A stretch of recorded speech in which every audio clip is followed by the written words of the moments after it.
करता हूं। साथ ही साथ आप लोगों से निवेदन करना चाहता हूं कि जो इस समय कोरोना संक्रमण चल रहा है, इसकी पूरी सुरक्षा करने की जिम्मेदारी प्रत्येक भारत के नागरिक की है और वही भारत के नागरिक आप हैं। आपकी भी सुरक्षा करने की बहुत ज्यादा जरूरी आवश्यकता है। मैं विनम्र निवेदन करूंगा, क्योंकि आपके पास काफी सारी जगह खाली हुई है, आप हमारी रिक्वेस्ट को स्वीकार करें, अंतर बना लीजिए, क्योंकि जगह की कमी नहीं है, बहुत सारा जगह है, तो जरूरी नहीं है कि आप सट के बैठे, थोड़ा सा अंतर कर लीजिए, ये बहुत जरूरी है अगर आपको समझ में आता हो तो। बहुत बहुत शुक्रिया, काफी लोगों को समझ में आया, थोड़ा सा स्थान आप लोगों ने चेंज किया। मैं एकदम मनोरंजन ला दूंगा, आपका मनोरंजन भरपूर करूंगा और असली बात कहूंगा, रियल की बात करूंगा, जो ओरिजिनलिटी हमारे हिंदुस्तान की है वो मैं कहने जा रहा हूं। अब थोड़ी कुछ पलों के बाद आप लोगों से मेरी गुजारिश है कि आप लोग बिल्कुल जो है सुरक्षित रहिए, ताकि जो ये वायरस चल रहा है इस समय जो है उससे लड़ा जा सके अच्छी तरीके से। और छोटे छोटे बच्चे जो थोड़ा सा तकरार कर रहे हैं, बच्चे झगड़ा मत करिए, आराम से बैठ जाइए, आराम से देखिए। आप पढ़ाई करते हैं, आपके पढ़ाई की बात करूंगा और बुजुर्ग जो माता पिता यहाँ पे उपस्थित हैं उनके लिए भी आवश्यक बात करूंगा, और जो हमारे नौजवान साथी हैं कंधे से कंधा मिला करके चलने वाले हैं उन लोगों के लिए भी मैं खास बात करूंगा। आइए मैं उस महान आत्मा और उस महामानव जिसने भारतवर्ष के लिए एक नया आयाम दिया और जीना सिखाया, ऐसे ही भारत रत्न महामानव बाबा भीमराव अंबेडकर के विषय में चौबोल पेश है।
लेखक बाबा भीमराव अंबेडकर के जीवन पर थोड़ा सा ध्यान देना चाहता हूं, आप लोगों का भी ध्यान केंद्रित करना चाहता हूं। मैंने अभी भी कहा कि संविधान के निर्माता बाबा साहब को प्रणाम और दलित गरीबों के साथ में जुड़ा बाबा साहब का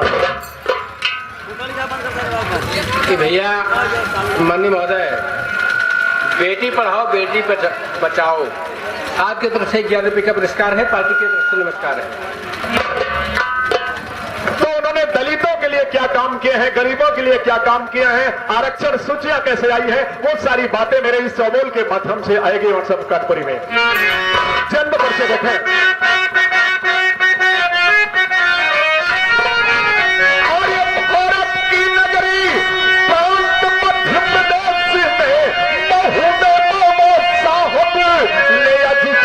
ले लिया और पैदा हो गया गरीबों का मसीहा।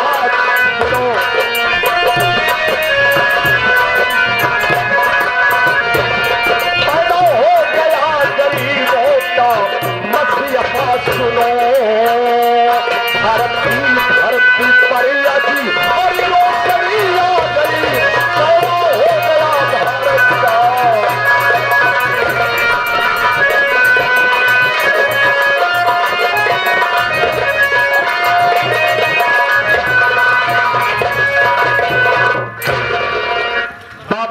साहब के जन्म के विषय में प्रमाण मिलता है कि भारत की धरती पर मध्य प्रदेश में महू नामक स्थान पर बाबा साहब का जन्म हुआ। लेकिन उस महू स्थान को इस समय वर्तमान में अंबेडकर नगर नाम से जाना जाता है। वहीं पर बाबा साहब का जन्म रामजी राव जो उस समय एक सैनिक थे, वो जब ड्यूटी पर कार्यरत थे, उसी समय जो है वो माता भीमाबाई की गोद से अवतरित हुए इस धरती पर जन्म धारण किए, जो गरीबों के लिए समझ लीजिए कि एक चमत्कार आ गया, एक रोशनी पैदा हो गई। आगे देखेंगे। ये माननीय महोदय, कलेक्टर के लड़के, देखा भैया, कलेक्टर के लड़के अन्यायी मोदी साहब के नाम से 21 रुपए का पुरस्कार में 11 रुपए का पुरस्कार है। पार्टी के तरफ से बहुत बहुत सा धन्यवाद, नमस्कार है। आप साहब संतोष पासी, बेटी बचाओ बेटी पढ़ाओ, आपकी तरफ से 11 रुपए आए हैं। जी हाँ, मैं समर्थन करना चाहता हूं, जिस तरह से आप अपने बच्चों को पढ़ाते हैं, अर्थात लड़कों को पढ़ाते हैं, उसी तरह से लड़कियों को पढ़ाएं, शिक्षित करें। यह बाबा साहब का ही संकेत है जो आप संकेत करना चाह रहे हैं। बार बार ये चीज भी हमारे बीच में आ सकती है। बहरहाल समय को देखते हुए मैं अपनी बातों को थोड़ा सा कवर करके कम समय में ही कहना चाहूंगा, कोशिश करूंगा। आइए, मैंने उनके जन्म के विषय में बताया है, अब उनकी शिक्षा के विषय में देख लीजिए, निरंतर उसके बाद चलते रहेंगे।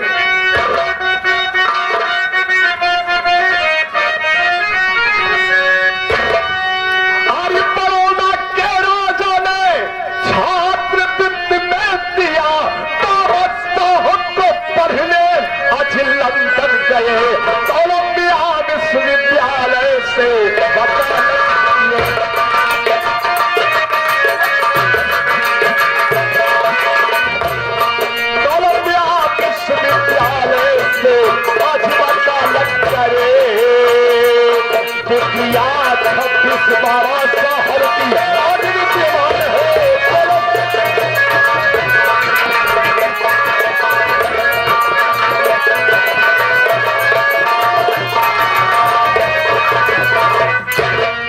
ध्यान दीजिए, इस भारत की भूमि पर अब तक बाबा साहब के बराबरी का कोई ऐसा विद्वान नहीं हुआ जिसके पास 26 डिग्रियां हो।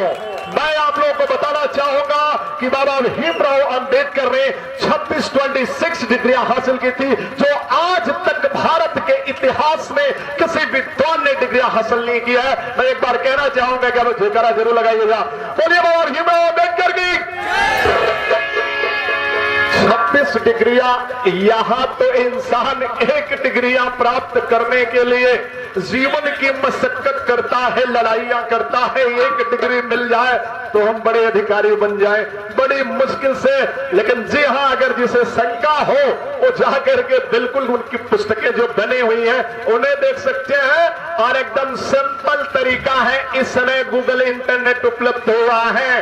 आप तुरंत गूगल पर बोलिए कि बाबा साहब ने कितनी डिग्री हासिल की, 26 डिग्री आ जाएगी, कोई दिक्कत नहीं है। 26 डिग्री हासिल करने के बाद भारत के सबसे बड़े विद्वान बने।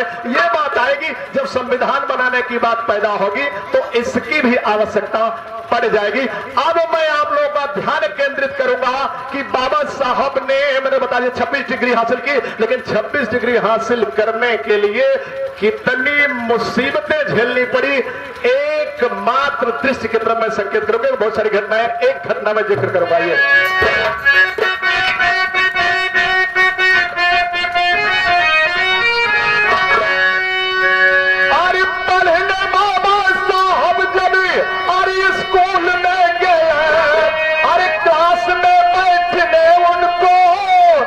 दिया गया ही नहीं, बाहर बैठ करके बाबा साहब पढ़ते रहे।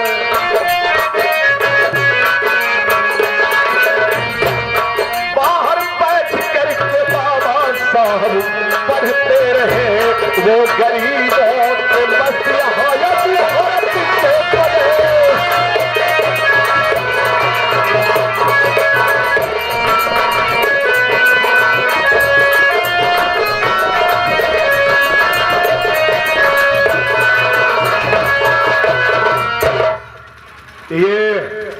के ढेर सारा आशीर्वाद हमारे लिए आया है।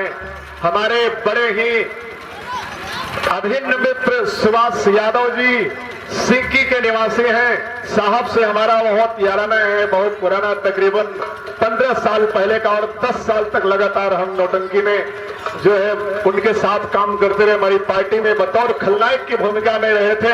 जब आप लोग मोबाइल हैंडसेट पर हमारे उस कलाकारों की टीम जो मोबाइल पे आप देखते हैं, निरंतर देखते रहते हैं, आज संयोग की बात है कि वो कलाकार आपके बीच में उपस्थित हो गए हैं और आज उनकी कला आपको देखने को जरूर मिलेगी। विलेन के रोल में हमारे सुभाष यादव जी मंच पर थोड़ी देर में आप लोगों के बीच में उपस्थित होंगे। तो मैं चर्चा कर रहा था बाबा भीमराव अम्बेडकर के विषय में।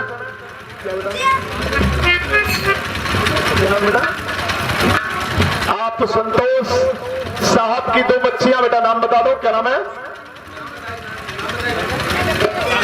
नंदनी और बिटिया। जब तुम नाम नहीं बता पाओगे तो कैसे चलेगा? बाबा साहब ने ये नहीं सिखाया है किसी से डरना नहीं है, जरूरत जहां जैसी पड़ जाए उसे काम करना चाहिए। नाम बताओ, क्या नाम है तुम्हारा बेटा? What is your name? Sita. तुम्हारा क्या बेटा? नंदनी। सीता और नंदनी, ये 2 बच्चियों की तरफ से बहुत सारा पुरस्कार आया है। बच्चियों को शुभ आशीर्वाद है कि भगवान करे बढ़िया पढ़ाई लिखाई कर आगे चल करके जो है वो देश का नाम रोशन करे। तो मैं चर्चा कर रहा था कि बाबा साहब जब स्कूल पढ़ने के लिए गए तो क्लास में बैठने नहीं दिया गया, उन्हें हटा दिया गया क्योंकि वो अछूत वर्ग से आते थे।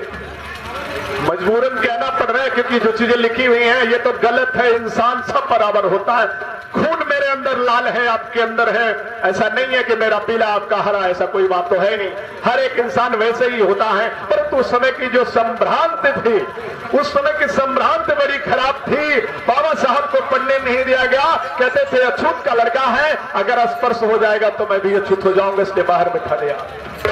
लेकिन याद रखिए, अब पढ़ने वाले बच्चे, मैंने कहा था कि बच्चों ध्यान दीजिएगा, आप लोगों की बात भी आएगी। आप जरा ध्यान दीजिए, आप पढ़ने जाते तो उसको क्लास में बैठाया जाता है, टीचर बार बार बताता है, फिर भी दिमाग में नहीं घुसता है। बाबा साहब स्कूल के बाहर बैठ करके सुनते थे, थोड़ा सुनाई पड़ता, थोड़ा नहीं सुनाई पड़ता। फिर भी पढ़ने के बाद बाबा साहब ने 26 डिग्रियां हासिल की, जो भारत के किसी विद्वान ने हासिल आज तक नहीं किया है। अब आने वाले भविष्य की बात तो कोई जानता नहीं है। आइए अब मैं चर्चा करूंगा। शिक्षा की बात हो गई, छुआछूत की भावना क्या थी उस समय। छुआछूत के ऊपर एक नजर, उसके बाद फिर एक लाइन गीत का टुकड़ा होगा।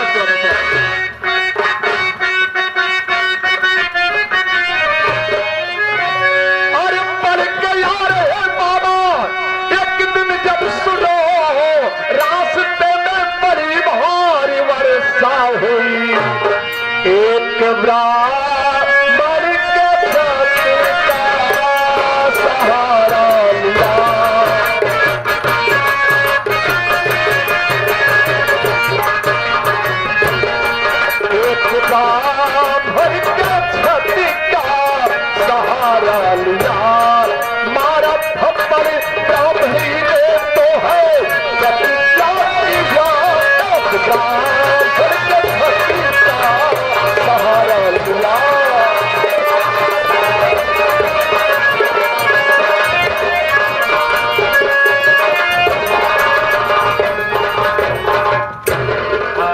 माननीय महोदय, हमारे बड़े भाई साहब, दूल्हे राजा के भाई साहब, आपके तरफ से 11 रुपये का पुरस्कार है पवन सिंह। दूल्हे राजा के भाई साहब पवन सिंह की तरफ से 11 रुपये का पुरस्कार है। भैया बार बार नमस्कार है।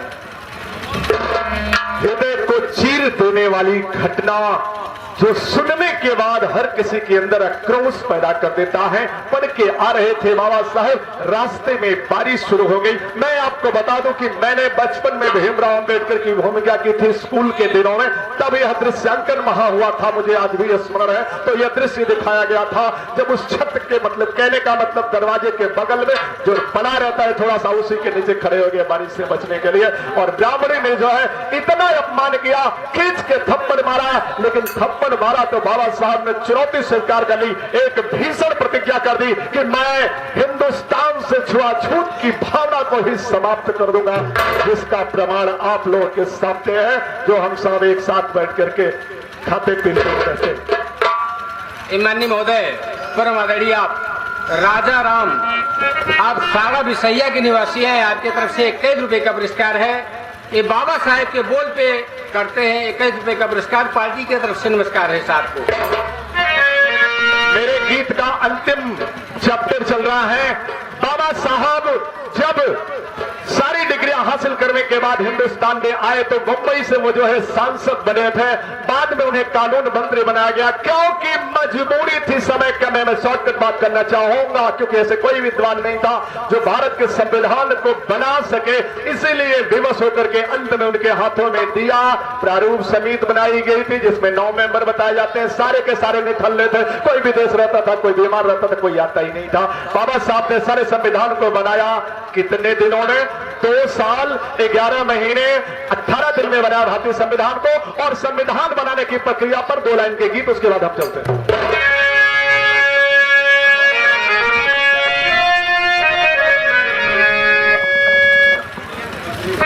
मैं आप लोग को बता दूं ये गीत मेरा इंटरनेट पे उपलब्ध है, अगर आप देखना चाहें तो बिल्कुल देख सकते हैं। बहुत मेरा फेमस गीत है।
के दुलारे भीमाबाई के नंदन भीमराव अंबेडकर बाबा साहब संविधान लिखने के बाद जब 1965 में इस भारत भूमि को छोड़ करके स्वर्ग में गए, सारे देश के लोग बड़े ही दुखित हो गए।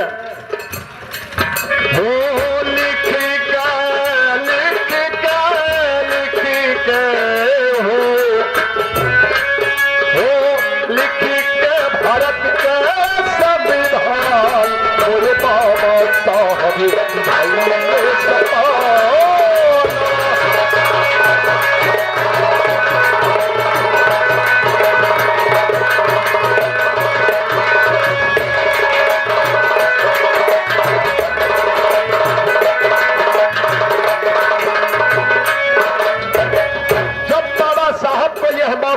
कि भारतीय संविधान को बनाए तो उनकी कलम चलने लगी, और जब कलम चलने लगी तो मैं केंद्रित करूंगा कि लिखा हुआ है पुराणों में कि ब्रह्मा ने सृष्टि की संरचना की, यथार्थ जैसे जैसे उन्होंने कलम चलाई वैसे सृष्टि का निर्माण हो गया।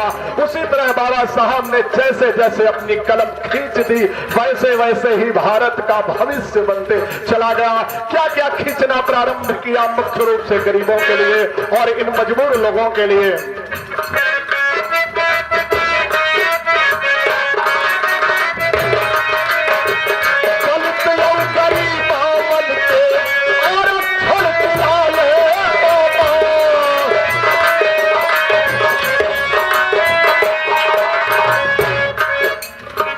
मैं 1 सेकंड का समय लेना चाहता हूं। मैं खुद के ऊपर बात बता रहा हूं आपको।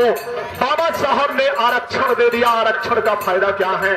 आईएएस की परीक्षा होती है, बच्चे परीक्षा देने के लिए जाते हैं जो अच्छे पढ़ने लिखने में है, परीक्षाएं देते हैं तो उसमें बताया गया है कि जो सामान्य लोग हैं 35 साल तक आईएएस की परीक्षा दे सकते हैं, उसके बाद ओवर एज।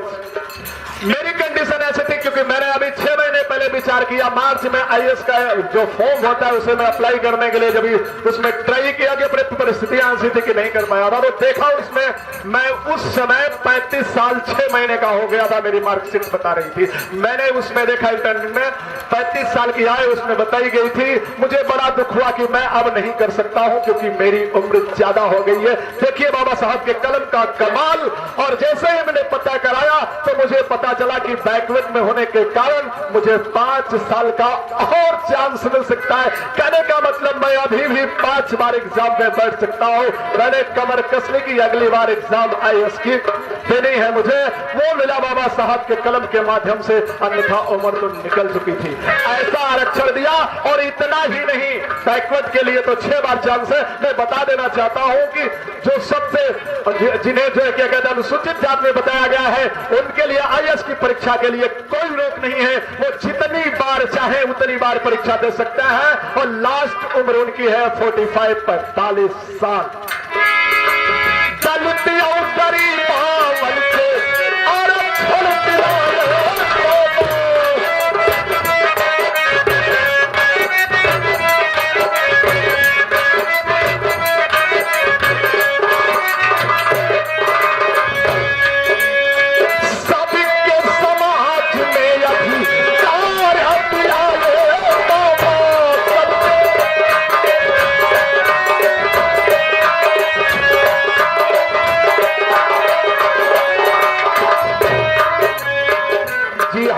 समय बहुत ज्यादा भेदभाव की भावना थी।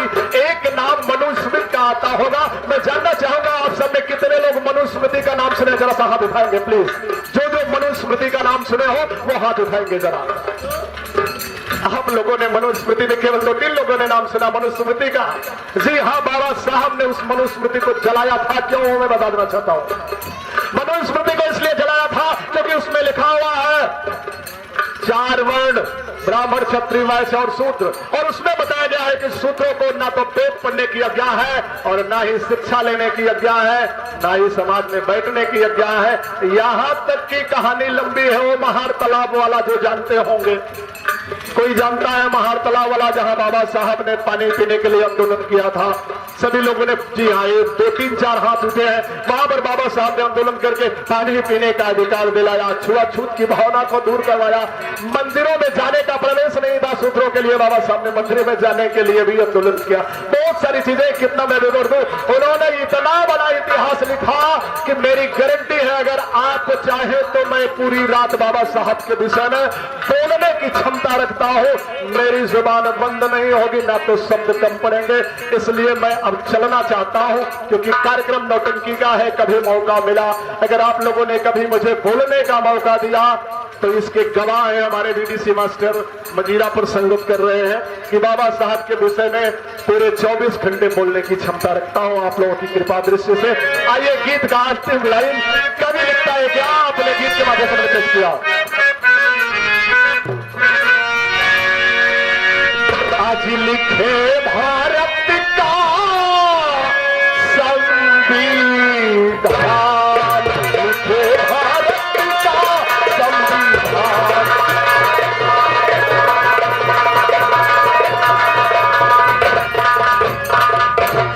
माननीय महोदय, परमादरणीय आप नागुण कंपले हल्ला बोल, नागुण कंपले हल्ला बोल आपके तरफ से 51 रुपए का पुरस्कार है। पार्टी की तरफ से नमस्कार है भाई साहब, धन्यवाद है।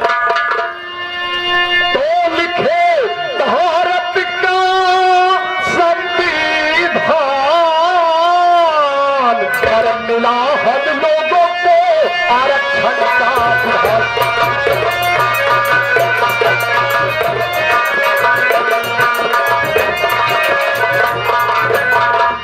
राजेश यादव व्यास आज हाथ को जोड़े महामानव भारत रत्न बाबा साहब को आज पार्टी मेरी करती है सलाम।